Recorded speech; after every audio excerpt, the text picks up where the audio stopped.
빅데이터 분석 기사 필기 1과목 데이터 분석 기획에 대해서 강의를 시작해 보도록 하겠습니다.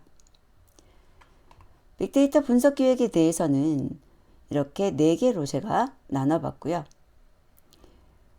빅데이터에 대한 이해, 그리고 데이터 분석 계획, 데이터 수집 및 저장 계획에 관한 것인데 빅데이터의 이해 부분이 조금 양이 많아서 2개로 나누었습니다. 자, 그리고 가장 먼저 빅데이터 개요 및 활용인데요. 여기에서는 빅데이터의 특징과 빅데이터의 가치, 데이터 산업의 이해, 빅데이터 조직 및 인력까지 다뤄보도록 하겠습니다. 그리고 데이터 분석 준전문가 시험에 이미 응시하셔서 합격하셨고 또는 합격 예정이신 분들은 가볍게 들어주셔도 좋을 것 같고요. 처음이다 라고 하시는 분들은 조금 더 신경 써서 반복해서 들어주시면 좋을 것 같습니다. 자, 가장 먼저 빅데이터에 대한 정의인데요. 빅데이터는 일반적인 데이터베이스 소프트웨어로 저장, 관리, 분석할 수 있는 범위를 초과하는 규모의 데이터다 라고 정의가 되어 있어요. 여기서 그 범위를 초과하는 규모의 데이터가 어떤 것인지 좀 더 살펴보면 빅데이터는 다양한 종류의 대규모 데이터로부터 저렴한 비용으로 가치를 추출하고 데이터의 초고속 수집과 발굴, 분석을 지원하도록 고안된 차세대 기술 및 아키텍처 이렇게 나와 있어요.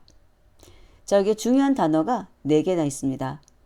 제가 이렇게 빨간색으로 표시해 놓은 것들은 주요 단어인데 다양한 종류, 대규모 데이터, 가치 추출, 초고속 수집 발굴 분석이다. 이것들이 다 V로 시작해요. 데이터 양, 데이터 유형과 소스 측면의 다양성, 데이터 수집과 처리 측면에서 속도가 급격히 증가하면서 나타난 현상이다 라고 되어 있어요. 여기 보면 데이터 양이라는 것이 대규모 데이터, 데이터 유형과 소스 측면의 다양성이 다양한 종류, 데이터 수집과 처리 측면에서 속도라고 하는 것이 초고속 수집, 발굴, 분석이죠. 자, 그래서 가장 중요한 3가지 V가 나와 있는데 볼륨, 버라이어티, 벨로시티예요. 이것을 빅데이터의 3V라고 하는데요. value라는 것을 하나 더 더해서 4V를 이야기하기도 합니다. 그리고 4V라는 것은 ROI, Return on Investment, 즉 투자자본 수익률 관점에서 보는 빅데이터가 되겠습니다. 자, 그럼 3V부터 보도록 할까요? 볼륨, 버라이어티, 벨로시티, 그리고 value라는 것을 하나 더 더해서 4V라고 합니다. 볼륨이라는 것은 대규모 데이터, 데이터 양을 말한다 라고 써 있었는데 이것이 바로 데이터의 크기고 생성되는 모든 데이터를 수집할 수 있다는 것을 의미하고요. 버라이어티라는 것은 데이터의 다양성.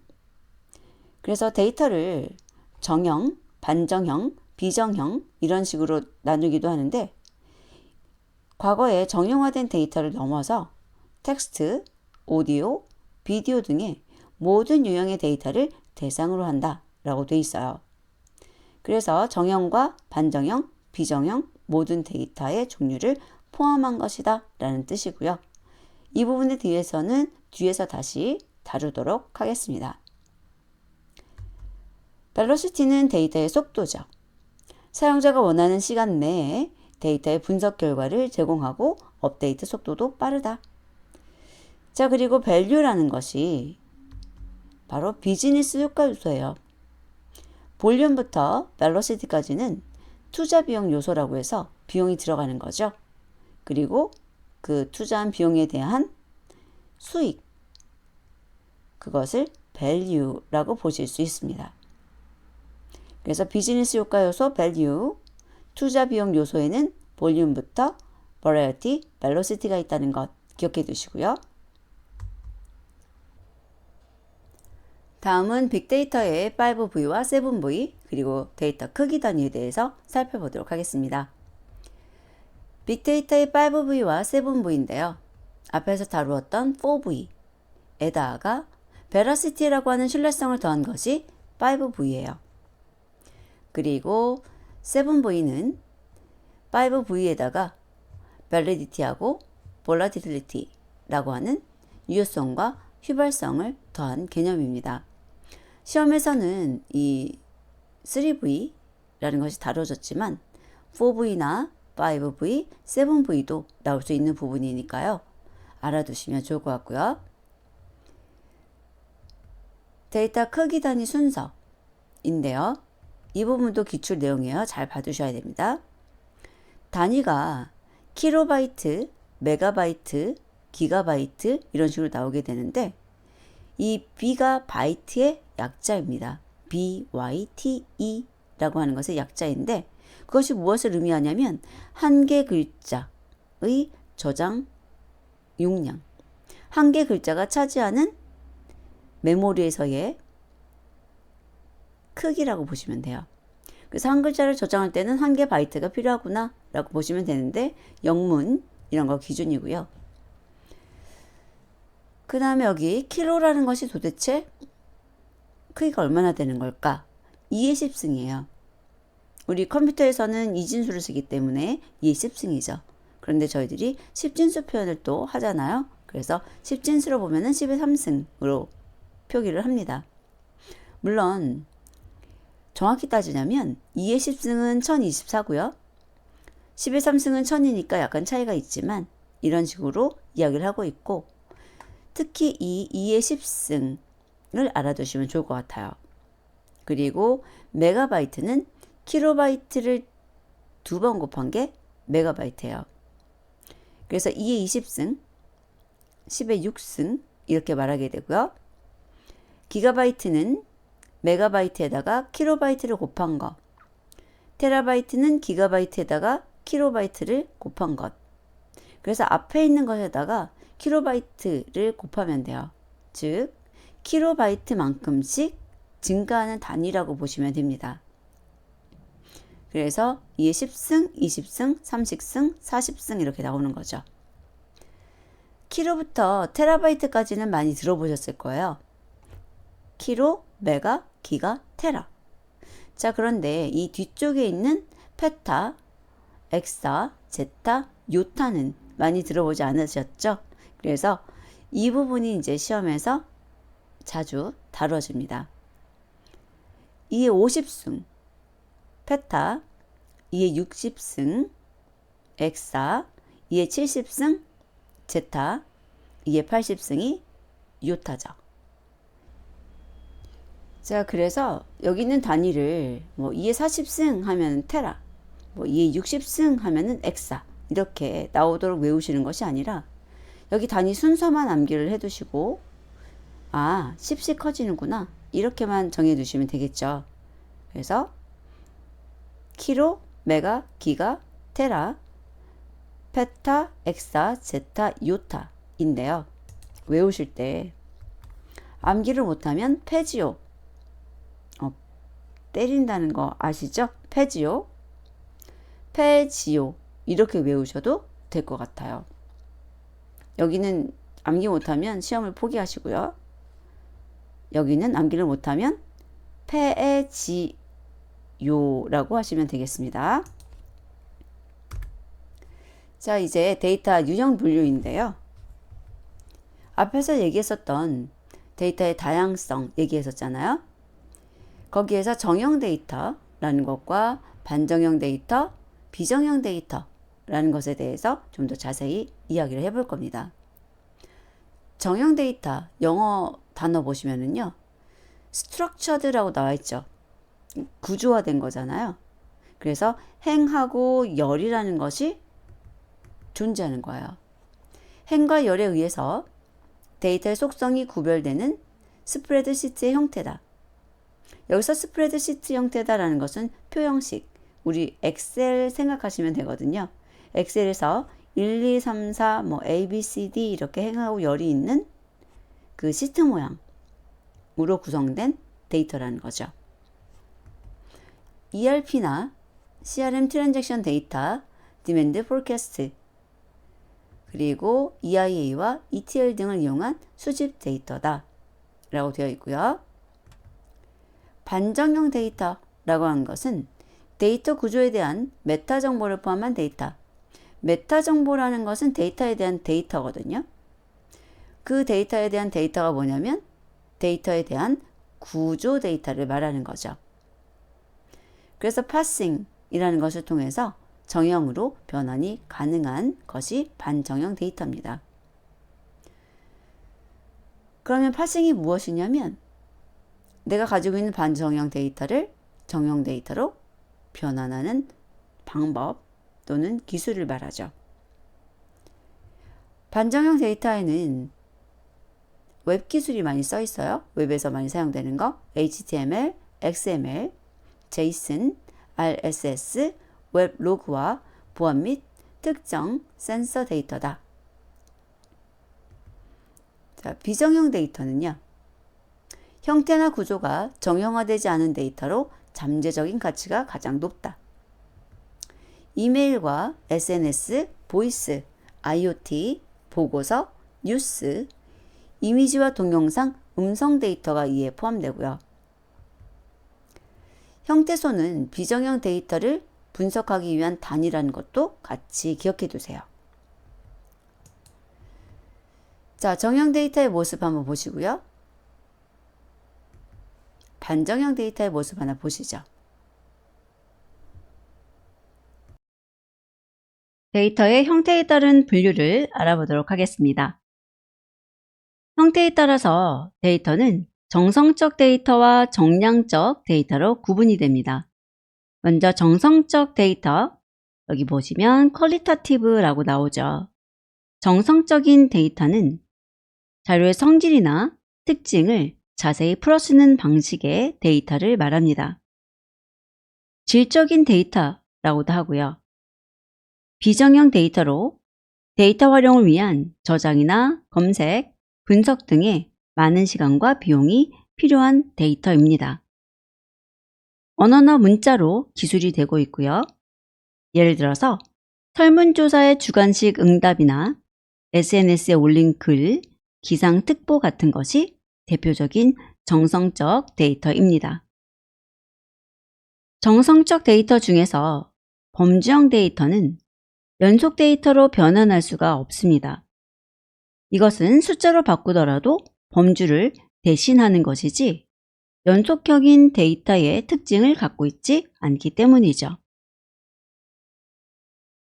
정량적인 데이터, 퀀티타티브 데이터라는 것은 수치로 명확하게 표현되는 데이터를 말합니다.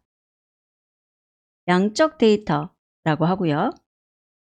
정형화된 데이터로 정성적인 데이터에 비해서 양이 증가하더라도 저장이나 분석이 용이하다는 특징을 가지고 있습니다. 수치나 기호 도형으로 표시가 되고 있고요. 예를 들어서 지역별 온도나 풍속, 강수량 같은 것은 정량적인 데이터라고 할 수 있습니다. 정량적 데이터 중에서 개수 데이터는 범주형 데이터로 변환이 가능합니다. 개수 데이터라는 것은 일반적으로 사건의 횟수나 발생 빈도를 나타내는 데이터로 자연수로 표현이 되고 있습니다. 자, 예를 들어서 저희가 데이터가 있는데 숫자가 있다는 거죠. 그래서 발생하는데 한 번 발생했어요, 두 번 발생했어요, 세 번 발생했어요, 이런 식으로 숫자들이 나올 수가 있는데 이것에 대해서 우리가 구간을 만드는 거죠. 1에서부터 3까지 하나의 구간, 4에서부터 6까지 하나의 구간, 7에서부터 10까지 하나의 구간, 이런 식으로요. 자, 그래서 얘는 작다, 중간이다, 크다, 이런 식의 의미를 부여해서 범주형 데이터로 바꿀 수 있다는 것입니다. 그래서 정량적 데이터 중에서 개수 데이터는 범주형 데이터로 바꾼다는 것은 구간을 만들어서 그 구간을 하나의 범주로 본다는 것이고요. 이렇게 했을 때 어떤 데이터의 의미가 좀 더 확실해질 수 있어요. 명확해지는 거죠. 자, 그런데 여기서 범주형 데이터를 연속형 데이터로 변환한다는 건 뭐 혈액형, AB, OAB 이런 식으로 있었을 때 그것을 숫자로 바꾼다고 생각을 해요. 이렇게 바꾸는 것은 가능하지만 이것이 실제로 연속적인 데이터의 값을 나타내는 것은 아니라는 의미입니다. 그래서 여기서는 변환할 수 없다라는 거죠. 연속형 데이터로서의 어떤 크기 개념 같은 것을 반영할 수가 없기 때문이죠. 그리고 반영해서도 안 되고요. 자, 그럼 문제를 풀어볼까요? 가트너가 정의한 빅데이터 처리 플랫폼 특징 3V에 속하지 않은 것은 두 번이나 나왔어요. 3회하고 4회. 자, 보시면 가트너가 정의한 데이터 처리 플랫폼 특징 3V는 볼륨, 벨로시티, 버라이어티죠. 아닌 게 누구예요? 그렇죠. 이번에 변환성이라는 것이 없었습니다. 얘는 4V나 5V, 7V에도 들어가지 않죠. 4V의 가치, 그 다음에 5V의 신뢰성, veracity, 7V의 validity와 volatility라는 것 같이 기억해 주시고요. 2번, 다음 중 정형 데이터 및 비정형 데이터와 관련된 설명으로 옳은 것은? 한번 찾아보시겠어요? 앞에서 나왔던 거죠? 교환을 만들 때 제가 보통 기출문제에 나왔던 문장을 그대로 복사해서 쓰거든요. 그래서 자, 비정형 데이터다 라고 했을 때 동영상 오디오 데이터는 비정형 데이터, 그 다음에 형태소는 비정형 데이터를 분석하기 위한 단위이고 비정형 데이터는 잠재적 가치가 가장 높다. 그리고 정형 데이터는 지정된 행과 열에 의해서 데이터의 속성이 구별되는 스프레드시트 형태의 데이터다. 바로 3번이 올바른 내용이죠. 얘네들은 정형이 아니라 비정형이고 여기도 비정형이고 여기는 가장 높다가 되겠죠. 3번 1제타바이트에 1바이트의 아스키 코드를 얼만큼 넣을 수 있는가? 이 바이트라는 것을 대문자 B로 앞에 써놨던 거죠. 자, 답은 4번에 있는 2의 70승인데요. 데이터 크기 단위 순서 외우셔야 돼요. 킬로바이트가 2의 10승이에요. 그리고 그 킬로바이트에다가 킬로바이트를 다시 곱하니까 2의 20승 메가, 기가, 테라, 페타, 엑사, 제타, 요타. 여기에서 제타가 바로 2의 70승이었죠. 10, 20, 30, 40, 50, 60, 70, 80 이렇게 증가한다는 것을 기억해 두시면 되겠습니다. 4번 데이터의 종류 중 관계형 데이터처럼 표 형태로 구조화되어 있지 않지만 데이터에 대한 메타데이터를 포함한 데이터는 무엇인가? 라고 했어요. 자, 그럼 우선 정형 데이터는 아니라는 거고 메타데이터라는 단어를 통해서 저희가 반정형이라는 것을 알 수가 있죠. 자, 데이터의 유형 분류를 보게 되면 정형 데이터는 행과 열에 의해서 데이터의 속성이 구별되는 스프레드시트 형태, 즉 표 형식으로 되어 있는 데이터를 말하고요. 반정형 데이터가 데이터 구조에 대한 메타 정보를 포함한 데이터고 비정형 데이터는 형태나 구조가 정형화되어 있지 않은 데이터로 잠재적인 가치가 가장 높은 특성을 가지고 있는 데이터죠. 그래서 답은 1번의 반정형 데이터가 되겠습니다. 5번 정형, 반정형, 비정형으로 나누는 빅데이터의 특성은 무엇인가? 빅데이터의 특성을 보게 되면 속도, 규모, 다양성 같은 것들이 있죠. 그리고 4V로 봤을 때는 가치도 포함되고요. 자, 그래서 보게 되면 3V에서는 variety, volume, velocity 라고 했을 때 이 variety라는 것이 데이터의 다양성에 관련된 것으로서 정형, 반정형, 비정형 이런 데이터 유형들을 포함한다는 것을 말하고 있죠. 그래서 답은 3번이고요. 볼륨이라는 것이 데이터의 크기, 규모의 문제죠. 그리고 velocity가 데이터의 속도. 그래서 원하는 시간 내에 데이터 분석 결과가 제공되고 업데이트 속도가 빠르다. 이런 것들이 관련된 것이 velocity가 되겠습니다.